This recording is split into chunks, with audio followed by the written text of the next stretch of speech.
Morning, Bowser. Good dog.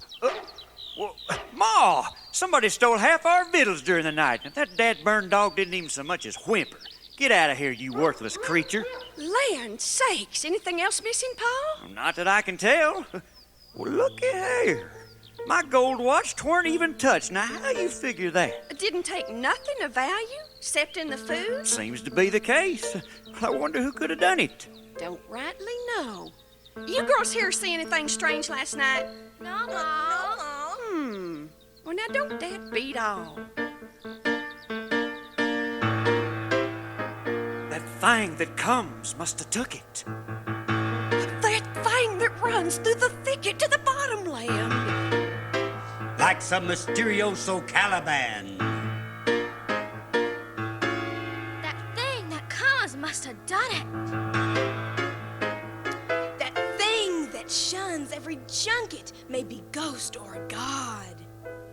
Or maybe Wild Man of the Navidad. Who knows? Some say wild men fall in love one wild day. With an Injun so fair, feathers dark in her hair, form a wreath of softness in the gathering darkness. Of course, there really weren't no Injun made, but such ideas seem to crop up somehow when legends begin to stir. No, the wild man's true love was the wild spirit living in that river. She seemed to give him a special kind of power that enabled him to charm and bewitch almost every critter known to man.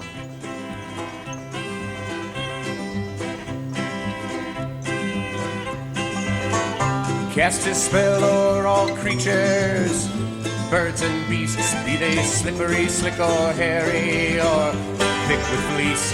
Every dog, pig and chicken, and every flock of geese love to trod after the wild man of the Navidad. Well, all since his presence, unseen his whereabouts, and that's not so unpleasant, but weird beyond any doubt. It's most odd, living with the legendary wild man of the Navidad.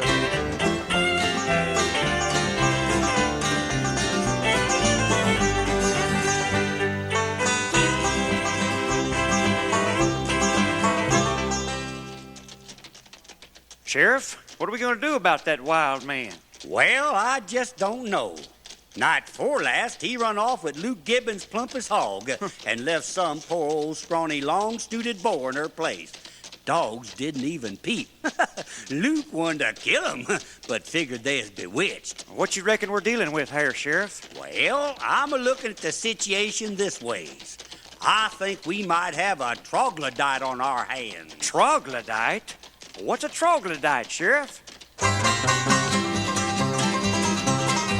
It's just a fancy name, but exactly the same as our very own down-home wild man. It's not an ape or gorilla, just an infamous fella, holds his hermitage in high regard. Walks through sharp brambles that spiral and tangles and border all the fence around our yard. Well, he steps over the dog, fetches cheese and bread and grog, plus the fawns from his hog with his bare hands, and then he fades out of sight to the deep purple night, just like our very own down-home wild man. Oh yes, I think we might have a troglodyte on our hands. Oh yes, I think we might have a troglodyte on our hands. Woo-hoo!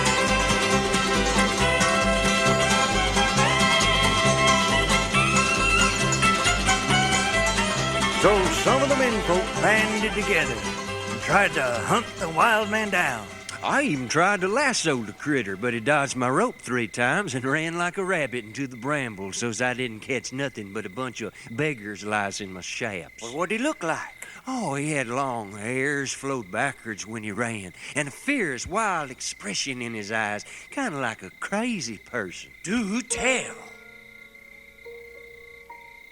Such stories frightened folks, and many a night was passed swapping tales about the mysterious and elusive wild man. I'm scared, Ruth Ann. Oh, pooh-pooh, Virginia May. There's nothing gonna harm you. Now go on to sleep.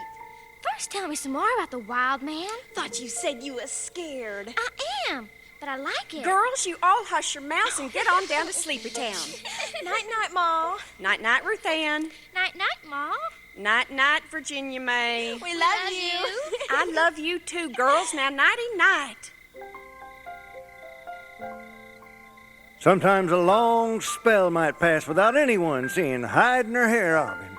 Then, all of a sudden, signs of the enigmatic intruder would appear, causing more curiosity and mystery than ever before. Pa, something's in the tater patch. Look at these footprints here. Look at them. They small as Virginia May's. They smile as my little piggies. Well, I'll be a monkey's uncle. It's that wild man again. Been eating our corn and turnips too, Pa. Shoot, gol darn, I'd like to tan his hide. Well, I guess there's no stopping him for now. I guess the best thing I can do is get to plowing the cotton fields down by the bottoms. Better run fetch your ma. May as well show her this damage. Yes, Pa. Pa.